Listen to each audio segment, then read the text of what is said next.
దేవుని ఘనమైన నామమునకు స్తోత్రములు.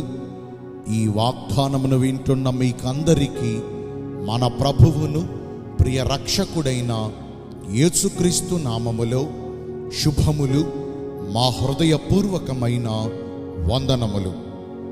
ఈరోజు మీ కొరకైన దేవుని వాగ్దానము కీర్తనల గ్రంథము 20వ కీర్తన 2వ చరణము.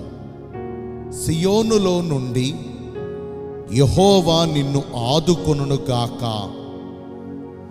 మంచి దేవుడైన యేసయ్య ఈ మంచి వాగ్దానమును నేడు మనందరి జీవితములలో నెరవేర్చునుగాక. ఆమేన్.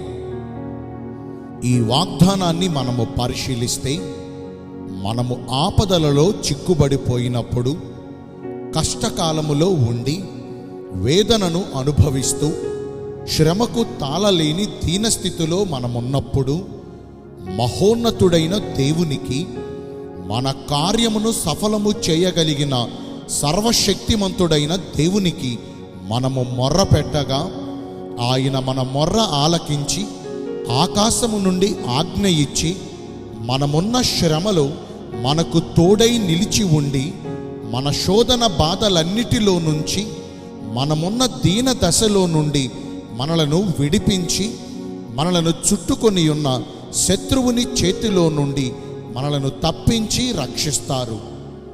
చెదరిపోయిన మన పరిస్థితులను తిరిగి మరలా సమకూర్చి, నలిగిన హృదయములను బలపరిచి, మన గాయములను మాన్పి, మన ప్రాణములకు నెమ్మదిని దయచేస్తారు.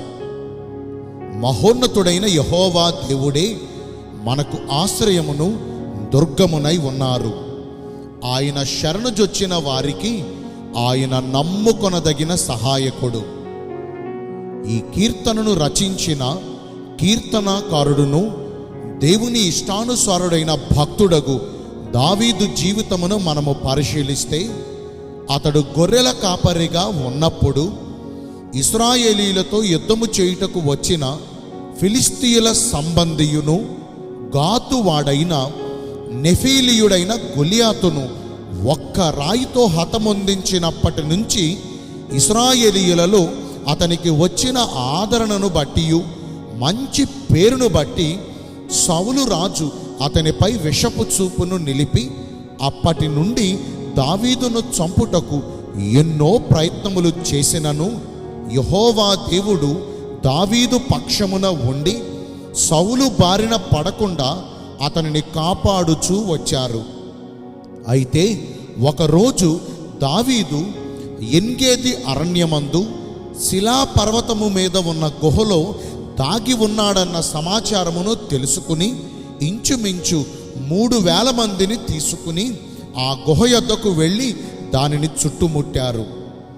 తప్పించుకొనుటకు దావీదునకు అవకాశము లేకపోయినా, యెహోవా దేవుని హస్తము దావీదును మరుగుపరిచి సౌలు కంట పడకుండా ఆదుకొని కాపాడారు.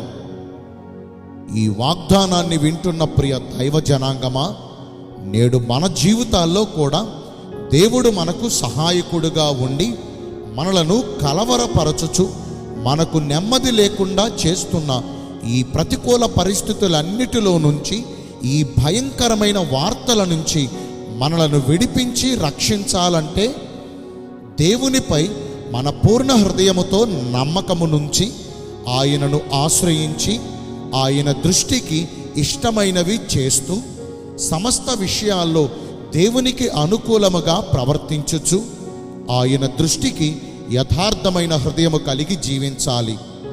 అట్టి మనస్సు కలవారిని ఆయన నిశ్చయముగా ఆదుకుంటారు. నేను మీ అందరి కోసం ప్రార్థన చేస్తాను. పరిశుద్ధుడును ప్రేమ కలిగిన మా ప్రియ పరలోకపు తండ్రివైన దేవా, మీ కృప కలిగిన ఘనమైన నామమును బట్టి నిండు మనసుతో కోట్ల కొలదిగా మీకు మా కృతజ్ఞతాస్తుతులు, స్తోత్రములు, వందనాలు చెల్లిస్తున్నామయ్యా. సియోనులో నుండి మీరు మమ్మను ఆదుకుంటానని ఈరోజు వాగ్దానము ద్వారా మమ్మను బలపరిచారు. మీ చిత్తానుసారముగా నడుచుకుని ఈ వాగ్దాన ఫలములను పొందుకునే కృపను నేడు మాకందరికీ దయచేయండి.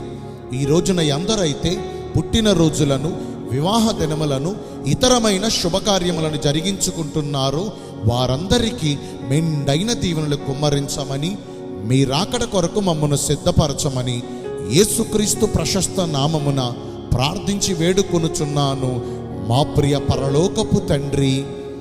ఆమేన్. May God bless you all. Thank you.